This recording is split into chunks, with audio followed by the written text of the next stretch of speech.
Bonjour chers élèves de première année, je rentre chez vous pour vous apprendre à schématiser un problème.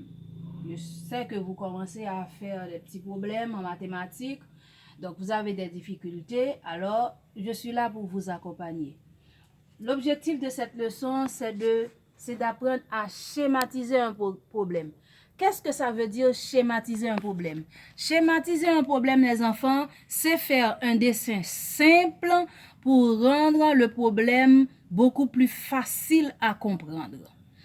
Voici un problème que nous avons ici. J'ai mon problème en texte, voilà.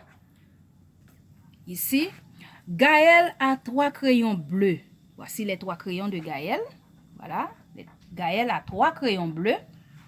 Naël a 2 crayons jaunes. Voici les 2 crayons jaunes de Naël. Alors, on nous demande combien de crayons ont-ils ensemble? Combien de crayons les deux enfants ont ensemble? C'est facile puisque vous avez les crayons devant vous. Voici les crayons de Gaël. Voici les crayons de Naël. Et tout de suite, vous allez voir qu'il faut tout mettre ensemble et les compter. 1, 2, 3, 4, 5. Donc, 3 plus 2 égale 5. Donc, c'est facile. Mais maintenant, comment schématiser ce problème? Facile, nous allons voir. Nous allons utiliser des carrés pour schématiser notre problème. Et la première phrase, Gaël a 3 crayons. Je fais un carré. Voilà. Et je mets le chiffre 3. Ici, ce dessin représente les crayons de Gaël. Et ensuite, voici les crayons de Naël. Ici, je mets le chiffre 2. Et à l'intérieur des boîtes, je peux dessiner des crayons. Et si je dessine comme ça.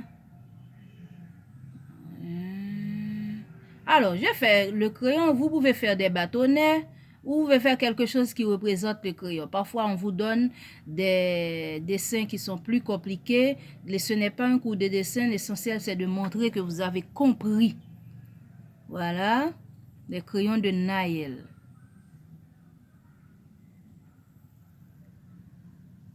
Voilà.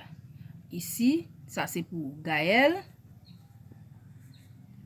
Ici, ça c'est pour Naël.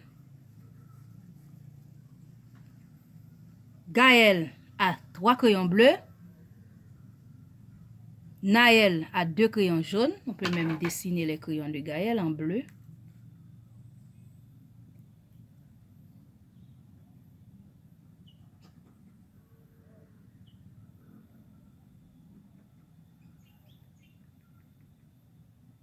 Les crayons de Gaël.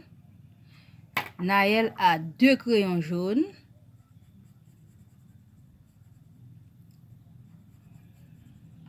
Voilà. Et maintenant, la question qui est posée. Il y a toujours une question qui est posée. C'est à cette question qu'il faut répondre. Ici, tu peux même souligner la question qu'on t'a posée. Combien de crayons ont-ils ensemble? Donc, le professeur attend une réponse à cette question. Donc, tu dois répondre à cette question. Combien de crayons ils ont ensemble?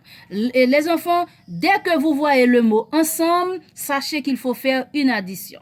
Ensemble, en tout, total, somme, il faut faire une addition. Ici, nous devons faire une addition. Je mets le signe plus. Combien de crayons ont-ils ensemble? Je vais faire un grand carré. Je vais faire un grand carré qui entoure tout. Voilà. Et je mets le nombre total. Et c'est facile. 1, 2, 3, 4, 5. Ça me donne le chiffre 5. Donc, la réponse est Gaël et Naël ont ensemble 3 crayons plus 2 crayons égale 5 crayons. Et voici notre réponse.